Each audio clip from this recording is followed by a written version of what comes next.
Welcome to this YouTube channel Harish study centre. और आज हम डिस्कस करेंगे यहाँ पे क्लास 12 का फर्स्ट चैप्टर विद्युत आवेश तथा क्षेत्र। स्टूडेंट इसे इंग्लिश में कहते हैं इलेक्ट्रिकल चार्ज एंड फील्ड। ध्यान से देखो स्टूडेंट, ये हमारा एनसीईआरटी के पैटर्न पर बेस्ड है और अभी का जो न्यू सिलेबस है आरबीएसई का वो भी बिल्कुल सेम है। स्टूडेंट जो विद्युत आवेश है इसके बारे में हम समझे उससे पहले अपन देखते हैं कि इनके टॉपिक्स के बारे में क्या क्या जानकारी हमारे पास। सबसे पहले यदि अपन विद्युत के बारे में बात करें तो विद्युत क्या होता है स्टूडेंट? पदार्थ का ऐसा गुण जो क्या हो, हल्की वस्तुओं को आकर्षित करने की क्षमता हो, या फिर एक ऐसी ऊर्जा। यदि अपन बात करें विद्युत की तो विद्युत क्या होता है? एक ऐसी ऊर्जा जो क्या करती है, हल्की वस्तुओं को आकर्षित करती है। क्या करती है स्टूडेंट? हल्की वस्तुओं को आकर्षित करती है। वो क्या कहलाती है स्टूडेंट? विद्युत कहलाती है। यहां से ये ध्यान रखना है स्टूडेंट, विद्युत का मतलब ये है कि पदार्थ की ऐसी ऊर्जा जो क्या हो, हल्की वस्तुओं को आकर्षित करने का गुण करती हो या फिर गुण उत्पन्न होता हो, वो क्या कहलाता है स्टूडेंट? विद्युत कहलाता है। अब आगे चेक करो, हमारे पास अगला ये हो गया विद्युत। अब अपन देखते हैं आवेश। स्टूडेंट आवेश, जो विद्युत आवेश है वो क्या होता है स्टूडेंट? या इलेक्ट्रिकल चार्ज। अब ये एक भौतिक राशि है स्टूडेंट, ये एक ऐसी भौतिक राशि है जो क्या करती है, दूसरे पदार्थ को क्या करती है, या तो धनायन कर देती है या फिर ऋणावेशित कर देती है, या फिर ऊर्जा का ऐसा रूप जो अन्य वस्तुओं को विद्युत मान्य कर देता है। क्या कर देता है स्टूडेंट? अन्य वस्तुओं को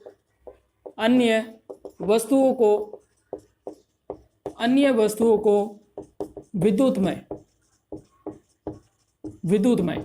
इसका मतलब क्या हुआ स्टूडेंट? अन्य वस्तुओं को विद्युतमय करने का मतलब ये है कि जो बाकी वाली वस्तु है उनको भी क्या कर देगा, इलेक्ट्रिक रूप में बना देगा। तो विद्युत आवेश का मतलब क्या है? ऊर्जा का ऐसा रूप जो क्या है, अन्य वस्तुओं को क्या कर देता है, विद्युतमय कर देता है। आपको वापस से डेफिनेशन बता देते हैं कि इलेक्ट्रिकल चार्ज वह भौतिक राशि है जो क्या करती है, अन्य वस्तुओं को क्या कर देती है, विद्युतमय बना देती है या फिर उसे इलेक्ट्रिक बना देती है।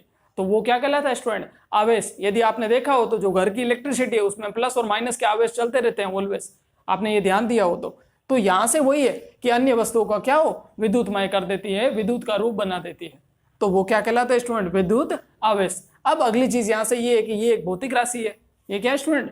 भौतिक राशि। ये स्टूडेंट एक क्या है? भौतिक राशि है। अब एक और चीज समझे यहां से, तो जो विद्युत आवेश है इसका मात्रक क्या होता है स्टूडेंट? कूलाम। क्या होता है स्टूडेंट? इसका मात्रक होता है कूलाम।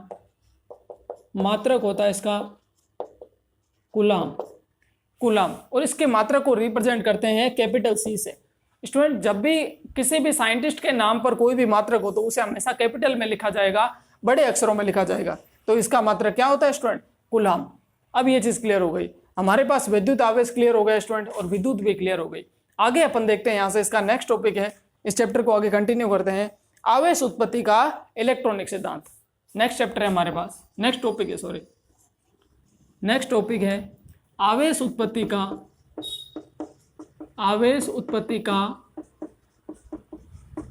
का इलेक्ट्रॉनिक सिद्धांत।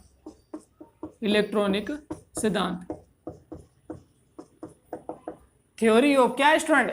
Electron generation. Theory of electric charge generation.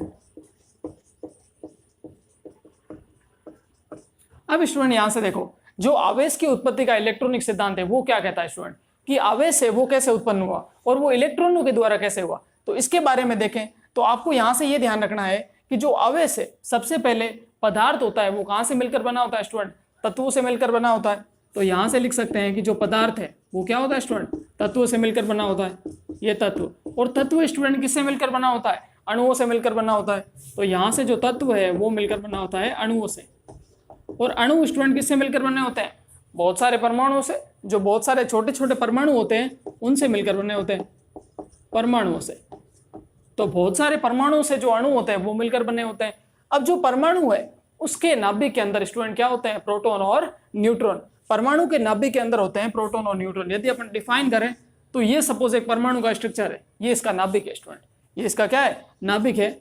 ये नाभिक और नाभिक, ये इसका नाभिक है। तो नाभिक के अंदर क्या होते हैं स्टूडेंट? प्रोटॉन और न्यूट्रॉन। तो ये प्रोटॉन और न्यूट्रॉन, आपको यदि आपने 11th क्लास में पढ़ा हो तो वो क्या होते हैं? जो परमाणु के जो नाभिक होते हैं नाभिक के अंदर प्रोटॉन और न्यूट्रॉन आपस में क्या होते हैं, प्रबल नाभिकीय बल द्वारा बंधे रहते हैं एक दूसरे से, और ये जो उनकी बाह्य कक्षाएं होती है इसमें इलेक्ट्रॉन गति करते हैं। क्या करते हैं स्टूडेंट? इलेक्ट्रॉन गति करते हैं। ये सपोज इसकी बाह्य कक्षाएं हैं, इनमें क्या करते हैं? इलेक्ट्रॉन गति करते हैं।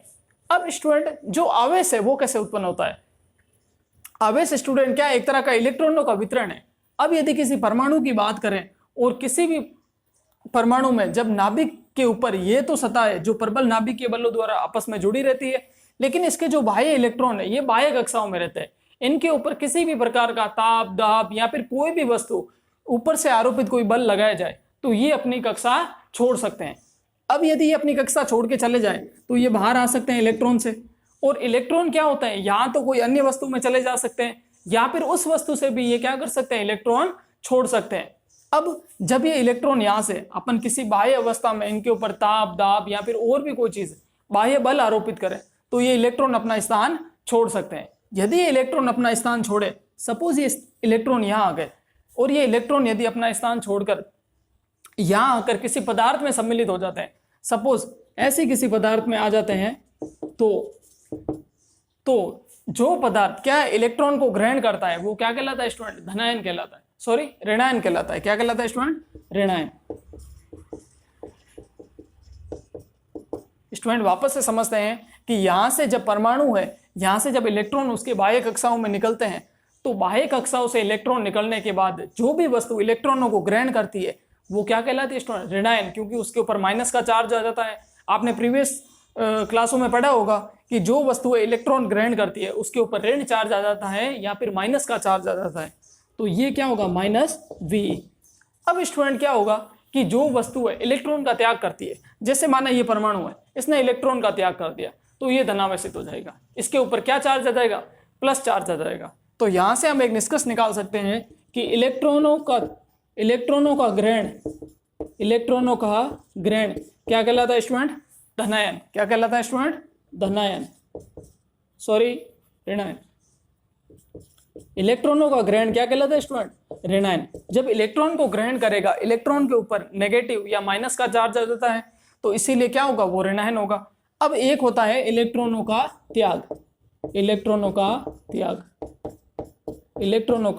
त्याग। जब भी कोई वस्तु इलेक्ट्रॉन का त्याग करेगी तो फिर क्या होगा? उसके ऊपर धनायन आ जाएगा, क्योंकि स्टूडेंट माइनस का चार्ज है वो निकल रहा है। यदि माइनस का चार्ज निकल रहा है तो फिर वो वस्तु क्या हो जाएगी स्टूडेंट? धनावेशित हो जाएगी। तो ये क्या हो जाएगा स्टूडेंट? धनायन। या फिर क्या हो जाएगी? वो वस्तु क्या हो जाएगी स्टूडेंट? धनावेशित हो जाएगी। तो यहां से हमने ये सीखा कि जो आवेश उत्पत्ति है वो कैसे होती है। तो पदार्थ होते हैं वो तत्वों से मिलकर बने होते हैं, तत्व अणुओं से मिलकर बने होते हैं, और अणु किससे मिलकर बने होते हैं? परमाणु से मिलकर बने होते हैं। अब जो परमाणु है उसके अंदर, नाभिक के अंदर प्रोटॉन और न्यूट्रॉन तो प्रबल नाभिकीय बल द्वारा बंधे रहते हैं, लेकिन जो बाह्य कक्षाओं में इलेक्ट्रॉन होते हैं उन्हें किसी भी बाह्य वातावरण में बल आरोपित द्वारा ये क्या है? अपनी कक्षा को छोड़ सकते हैं या फिर वापस उसी कक्षा में आ सकते हैं। तो यदि जो वस्तु है इलेक्ट्रॉनों को ग्रहण करती है वो वस्तु क्या कहलाती है? धनावेशित कहलाती है, और जो वस्तु इलेक्ट्रॉनों का त्याग करती है वो ऋणावेशित हो जाती है स्टूडेंट। यहां से हमने ये सीखा। अब आगे इसका टॉपिक देखते हैं, एक बार चेक कर लेते हैं आगे का टॉपिक। आगे स्टूडेंट हमारे पास टॉपिक है प्रेरण द्वारा आवेश। वो क्या होता है स्टूडेंट? देखो एक मिनट स्टूडेंट, जो नेक्स्ट टॉपिक है हमारा वो है प्रेरण द्वारा आवेश। इसे इंग्लिश में कहते हैं चार्जिंग बाय इंडक्शन। प्रेरण का मतलब यदि समझे तो अपन किसी भी वस्तु को यदि प्रेरित करें, आवेशित के लिए क्या करें? आवेश के लिए क्या करें? प्रेरित करें, तो वो क्या कहलाता है स्टूडेंट? प्रेरण द्वारा आवेश। अब वो क्या होता है स्टूडेंट? यदि अपन किसी चालक छड़ है, जैसे कोई चालक रोड है हमारे पास, उसके पास कोई क्या करें? कोई भी अन्य एक छड़ रखी जाए, कोई भी जो विद्युत रोधी छड़ है उसको रखा जाए और उसके अंदर क्या करें? इलेक्ट्रॉनों का या क्या करें? उसका चालक का क्या करें? जो चार्ज है वो ट्रांसफर करे, तो वो क्या कहलाता है स्टूडेंट? प्रेरण द्वारा आवेश। इसको थोड़ा सा समझते हैं स्टूडेंट। देखो ध्यान से, ये एक छड़ है हमारे पास, ये एक छड़ है, ये क्या स्टूडेंट? चालक छड़ है, ये है चालक, ये चालक छड़ है हमारे पास, और एक क्या है? विद्युत रोधी छड़ इसके पास रखी जाए, ये क्या है स्टूडेंट? विद्युत रोधी छड़ है। अब क्या करेंगे स्टूडेंट? जब भी किसी प्रेरण में आवेश क्या करेंगे इसमें कि जब भी यहां पे ये चालक छड़ है और ये क्या है? विद्युत रोधी, ये क्या है? एक छड़ है, अन्य छड़। स्टूडेंट किसी भी चालक छड़ के पास अन्य छड़ रखेंगे तो इसके जो विजातीय आवेश है वहां पे क्या होगा स्टूडेंट, चार्ज उत्पन्न हो जाएगा। विजातीय आवेश है जो आपस में क्या करेंगे, प्रतिकर्षित करेंगे, या फिर जो इसका विजातीय आवेश है वो आपस में क्या करेगा स्टूडेंट, प्रेरित करेगा। क्या करेगा स्टूडेंट, प्रेरित करेगा। और इसके जो सजातीय आवेश है उसमें आपस में क्या होगा स्टूडेंट, प्रतिकर्षण होगा। जैसे इनके जो सजातीय आवेश है, सजातीय आवेश, सजातीय आवेश में क्या होगा स्टूडेंट, प्रतिकर्षण। क्या होगा स्टूडेंट, प्रतिकर्षण। और विजातीय आवेश में क्या होगा, विजातीय आवेश में क्या होगा स्टूडेंट, आकर्षण होगा। क्या होगा स्टूडेंट, आकर्षण, आकर्षण। अब यहां से अपन ये समझ सकते हैं कि जब किसी चालक छड़ के पास एक विद्युत रोधी छड़ रखी जाए और उनके विजातीय आवेशों में आपस में आकर्षण तथा सजातीय आवेशों में आपस में क्या हो जाता है स्टूडेंट, प्रतिकर्षण हो जाता है। इससे क्या होता है स्टूडेंट, इलेक्ट्रॉनों का जो ट्रांसफर हो जाता है और जो विद्युत रोधी जो अन्य छड़ है वो क्या हो जाती है स्टूडेंट, आवेशित हो जाती है। क्या हो जाती है स्टूडेंट, आवेशित हो जाती है। और इससे ही क्या कहते हैं स्टूडेंट, प्रेरण द्वारा आवेश। यदि अपन इसकी परिभाषा की बात करें तो जब किसी चालक छड़ के पास एक अन्य छड़ रखी जाए तो उनके विजातीय सिरों के ऊपर आकर्षण तथा सजातीय सिरों पर प्रतिकर्षण हो जाता है, तथा इससे ही क्या कहते हैं स्टूडेंट, प्रेरण द्वारा आवेश। तथा वस्तु क्या हो जाती है स्टूडेंट, आवेशित हो जाती है। जो अन्य छड़ है वो क्या हो जाती है स्टूडेंट, आवेशित हो जाती है। इससे क्या कहते हैं स्टूडेंट, प्रेरण द्वारा आवेश। नेक्स्ट देखो स्टूडेंट, नेक्स्ट हमारा टॉपिक है यहाँ से आवेश संरक्षण। देखो स्टूडेंट, अगला टॉपिक है आवेश संरक्षण। आवेश संरक्षण जिसे इंग्लिश में कहते हैं student charge conservation, charge conservation. अब स्टूडेंट चार्ज कंजर्वेशन क्या होता है स्टूडेंट, किसी भी विलगित निकाय में क्या होगा, जो आवेशों का जो बीजगणितीय योग है वो हमेशा क्या रहेगा, नियत रहेगा।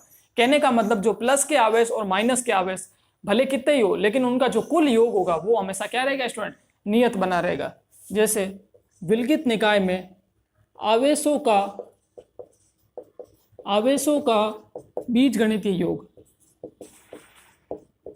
आवेशों का बीजगणितीय योग। अब स्टूडेंट आपको पता है कि आवेश क्या होते हैं, माइनस के भी होते हैं और प्लस के भी होते हैं। तो इनका जो बीजगणितीय योग होगा वो हमेशा क्या होगा स्टूडेंट, नियत होगा।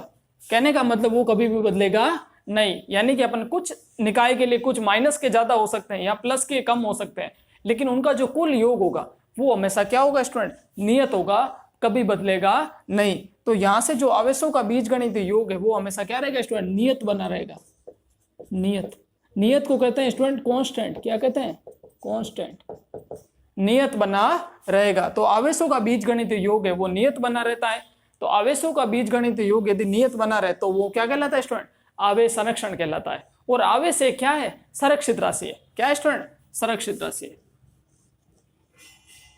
अब देखो स्टूडेंट, नेक्स्ट देखो यहां से आवेश संरक्षण हो गया। नेक्स्ट देखो यहां से अपन सीखते हैं कि आवेश का क्वांटीकरण, आवेश का क्वांटीकरण,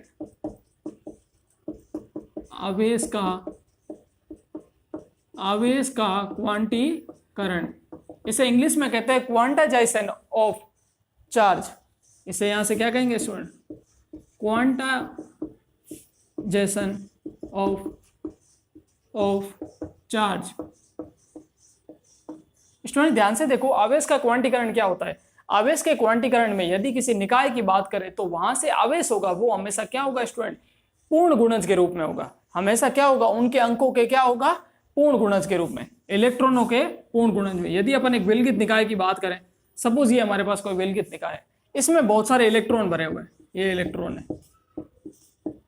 इसमें बहुत सारे इलेक्ट्रॉन भरे हुए हैं। तो स्टूडेंट जब भी इलेक्ट्रॉन निकलेंगे तो वो क्या करेंगे, अंकों के पूर्ण गुणज के रूप में होंगे। जैसे कि यहां से यहां तो क्या होगा, 1 इलेक्ट्रॉन निकलेगा, 2 इलेक्ट्रॉन निकलेंगे, 3 इलेक्ट्रॉन निकलेंगे, माइनस का 3 इलेक्ट्रॉन निकलेंगे, 4 इलेक्ट्रॉन निकलेंगे। कहने का मतलब क्या होगा कि वो संख्याएं क्या होगी, अपने आप में एक पूर्ण होगी।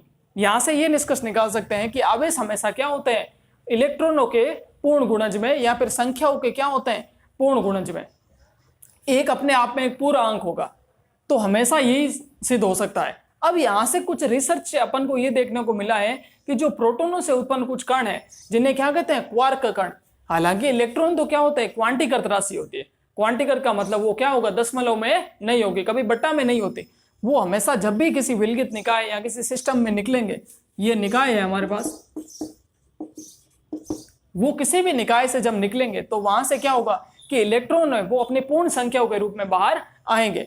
यहां से ये चीज हो गई। लेकिन अभी कुछ हाल ही के रिसर्च में ये पता चला है कि कुछ ऐसे क्वार्क कण है जो प्रोटॉन से उत्पन्न हुए हैं, प्रोटोनों से कुछ ऐसे क्वार्क कण है स्टूडेंट, क्वार्क कण है जो क्या है स्टूडेंट, आवेशों का पूर्ण गुणज नहीं है। कहने का मतलब उनका मान है वो अलग अलग है। जैसे प्लस का 2/3 इलेक्ट्रॉन, और ये क्या है स्टूडेंट 2/5, ऐसे कुछ करके। तो अभी के जो क्वार्क कण है वो अभी क्या आ रहे हैं स्टूडेंट, बट्टा में आ रहे हैं। कहने का मतलब वो पूर्ण गुणज के रूप में नहीं है। लेकिन जबकि यहाँ से हम नॉर्मली अपन यही देखते हैं कि जो इलेक्ट्रॉन है वो हमेशा क्या रहेंगे, संख्याओं के पूर्ण गुणज में। कहने का मतलब हमेशा पूरे, या तो 1 इलेक्ट्रॉन बाहर आएगा या 10 इलेक्ट्रॉन बाहर आएंगे, 50 आएंगे, लेकिन कभी भी क्या होगा, संख्याओं में दशमलव शामिल नहीं होगा। यहां से यही सीख सकते हैं, आवेश का क्वांटीकरण संख्याओं में किसी भी विलगित निकाय में आवेश हमेशा क्या होगा, पूर्ण संख्या के रूप में ही बाहर निकलेगा। यही क्या कहलाता है स्टूडेंट, आवेश का क्वांटीकरण। स्टूडेंट नेक्स्ट यहां से देखते हैं कुछ। अब स्टूडेंट हमारे पास एक एग्जांपल है, वो भी अपन लिख लेते हैं। यहां से कितने इलेक्ट्रॉनों में 1 कूलाम आवेश निर्मित होगा वो चेक कर लेते हैं स्टूडेंट। स्टूडेंट यहां से हमारे पास एक एग्जांपल है कि कितने इलेक्ट्रॉन में 1 कूलाम आवेश निर्मित होता है। इसका मतलब अपन को आवेश का मान दे रखा है, Q इजिकल टू कितना है 1 कूलाम, Q इजिकल टू कितना है 1 कूलाम। 1 कूलाम आवेश में निर्मित होगा, यानी कि अपन को क्या निकालना है, इलेक्ट्रॉनों की संख्या निकालनी है। क्या निकालनी है स्टूडेंट, इलेक्ट्रॉनों की संख्या। इलेक्ट्रॉनों की संख्या, इलेक्ट्रॉनों की संख्या को स्टूडेंट n से लिख सकते हैं, और वो अपन को क्या करना है स्टूडेंट, ज्ञात करनी है। स्टूडेंट आपने यदि एक फॉर्मूला देखा हो तो हमने प्रीवियस क्लासों में भी पढ़ा है कि Q is equal to NE, Q is equal to क्या होता है स्टूडेंट, NE। अब स्टूडेंट जो Q इजिकल टू NE है, यहाँ पे अपन वैल्यू पुट कर सकते हैं। देखो ध्यान से, हमारे पास जो Q का मान है, एक आवेश में कितने इलेक्ट्रॉन होते हैं, तो यहां से लिख सकते हैं Q इजिकल टू होता है, सॉरी, एक इलेक्ट्रॉन में कितने आवेश होते हैं, 1.6 इंटू 10 टू द पावर -19, ये होता है स्टूडेंट। एक इलेक्ट्रॉन होता है, उसके एक इलेक्ट्रॉन होता है, ई का मान कितना होता है student, 1.6 into 10 to the power 19। आपने प्रीवियस क्लासों में ऐसा देखा होगा, ठीक है ना स्टूडेंट। नहीं तो फिर आपको ध्यान रखना है कि ई की वैल्यू कितनी होती है, 1.6 इंटू 10 टू द पावर -19। अब देखो स्टूडेंट ध्यान से, यहां से अपन वैल्यूज को यूज कर सकते हैं। अपन को n का मान ज्ञात करना है। यहाँ n क्या है, इलेक्ट्रॉनों की संख्या, q क्या है, चार्ज है, और e क्या है, इलेक्ट्रॉनिक चार्ज विन्यास। अब यहां से देखो वैल्यू अपन को n का मान निकालना है, ये e यहाँ गुणा में इधर आएगा तो क्या हो जाएगा, भाग में। तो यहां से लिखेंगे q by e is equal to n। ये चीज क्लियर हो गई स्टूडेंट। अपन को n का मान निकालना है, n यहाँ इलेक्ट्रॉनों की संख्या है, तो n को Q की वैल्यू पुट कर देते हैं। Q की वैल्यू कितनी है, 1 कूलाम, क्योंकि यहाँ दे रखा है कि कितने इलेक्ट्रॉनों में 1 कूलाम आवेश होगा, तो Q की वैल्यू 1 है। और E का मान कितना है student, 1.6 into 10 to the power -19, 1.6 into 10 to the power -19, ये बराबर में क्या है, n। स्टूडेंट ध्यान से देखो, वापस एक बार रिपीट करते हैं। Q की वैल्यू 1 कूलाम है, और यहाँ E की वैल्यू कितनी है, 1.6 इंटू 10 टू द पावर -19, ये वैल्यू पुट कर दी। अब देखो स्टूडेंट ध्यान से, इसको सॉल्व करेंगे अपन, तो ये जो 10 टू द पावर -19 है, इसको आप यूज कर सकते हो 1/1.6। आपने ये केमिस्ट्री में ये सॉल्व करने का तरीका देखा होगा, फिर भी कोई डाउट हो तो प्लीज आप पूछ लेना। ये 10 टू द पावर -19 ऊपर जाएगा तो क्या हो जाएगा, प्लस का 19, तो ये हो जाएगा 10 टू द पावर 19। इसको और सॉल्व करते हैं यहाँ से, तो 1/1.6 इसका भाग दोगे 1 में 1.6 का भाग, तो कितनी बार जाएगा, डायरेक्टली सोल्व कर देते हैं स्टूडेंट से। तो ये जाएगा अपने 6.25, ये अपने जाएगा समथिंग जाएगा 6.25 इंटू हो जाएगा यहाँ से 10 टू द पावर 18। स्टूडेंट यहाँ से क्या हुआ है कि जो एक 10 है वो यहाँ चला गया। सपोज ये 10 to the power 10 to the power plus का 19 था, उसमें से एक 10 को यहाँ ले लिया, तो ये 10 हो गया, और ये क्या हो गया, 18 हो गया। क्या हो गया स्टूडेंट, 18। अब 10 के अंदर 1.6 का भाग कितनी बार गया स्टूडेंट, 6.25 बार ये गया था, 6.25 बार गया था, और ये 10 की पावर 18। वापस से समझाते हैं थोड़ा सा कि ये 10 टू द पावर 19 था, 19 का एक 10 यहाँ ले लिया तो यहाँ 10 की पावर 18 बचा। अब 10 के अंदर 1.6 का भाग 6.25 टाइम जाएगा और इंटू 10 टू द पावर 18। तो कहने का मतलब इतने इलेक्ट्रॉन होंगे, कितने होंगे, एक कूलम आवेश में कितने इलेक्ट्रॉन होंगे, 6.25 इंटू 10 टू द पावर 18। ये अपना ध्यान रखना आंसर स्टूडेंट, ये आंसर आया है। वापस एक बार सुनो, तो ये आवेश का फॉर्मूला ध्यान रखना हमेशा, ये आवेश का formula Q is equal to NE, जहाँ E का मान होता है 1.6 into 10 to the power -19। Student यहाँ से हमारा फर्स्ट लेक्चर है वो कंप्लीट होता है और नेक्स्ट अपन स्टार्ट करेंगे यहाँ पे कूलम का नियम, और नेक्स्ट वीडियो में अपन डिटेल से चेक करेंगे। फिर भी आपको कोई डाउट इंक्वायरी रहती है तो प्लीज़ आप कमेंट सेक्शन में लिखें, उसका अपन प्रॉपर रेस्पॉन्ड देंगे। और यदि आपको कोई स्क्रीनशॉट वगैरह की हो तो नोट्स की हम प्लानिंग आने वाले टाइम में करेंगे student. Thank you for watching this video.